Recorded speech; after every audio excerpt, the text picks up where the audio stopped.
Magkilaw ta. Oh, nakapalit mig labas kaayong isda. Kaning isda mao ni siya gitawag og sugi. Isda ning sugi kung sa ato apan ni kanang Pilipinas sa Bohol ang pangalan ani sugi kani siya. Ako ni siyang gifilet. Oh, limpyo na ni siya. Lami kay ni kinilaw. Na-slice na nato ang ato ang isda o tingnan nyo naman mga kagura. Lagyan natin ng kunting asin. Kaya ato asa ni siyang pigaan o suka. Yan. Kunting suka lang. Lamutak-lamutakin. O diba? Alam nyo na yan Kasi para maluto ang ato ang kinilaw. Pigaon ni siya.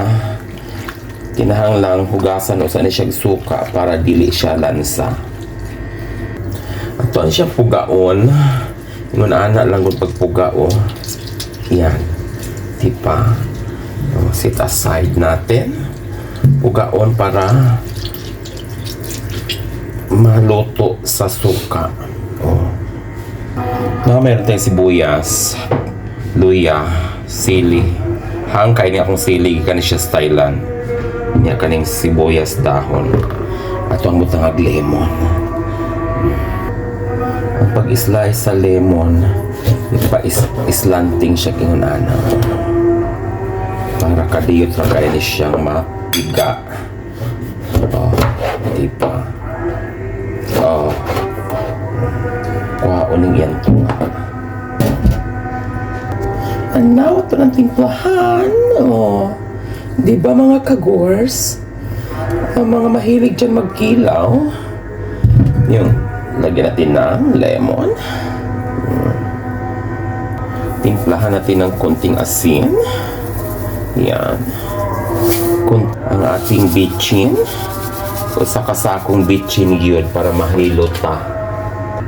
Ang ating paminta. Yan.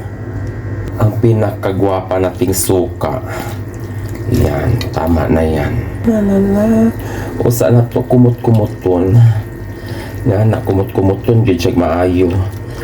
Wa may mukaon ani. Ako ra may mukaon ani. Kaya pasensya na kayo ha. Naghugas kong kamot. Kaya di man pwede di maghugas o maghinlo kag isda. Pero sa mga nandiri dyan kasi kinakamay-kamay ko lang siya. Huwag kayo mag-alala kasi ako lang naman ang kakain nito. Diba?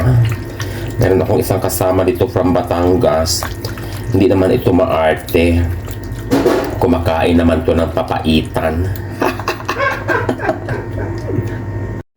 Taran, luto na ang akong kinilaw nga guno, kinilaw nga kuan sugi. Mamahaw ta. Ito ang tilawan.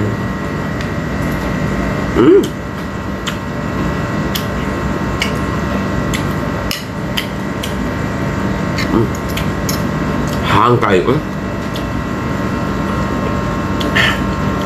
Anghang, pero ang sarap.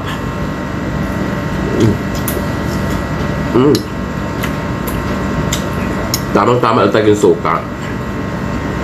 Yung anghang niya. Kasi yung siling ginamit ko made in Thailand. Yung maanghang masyado. Pagkalimi.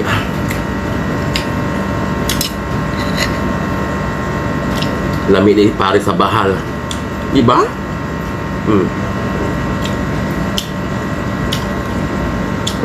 Ayoko na.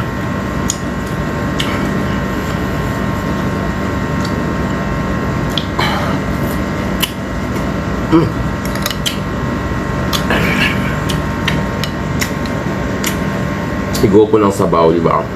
Thank you so much for watching.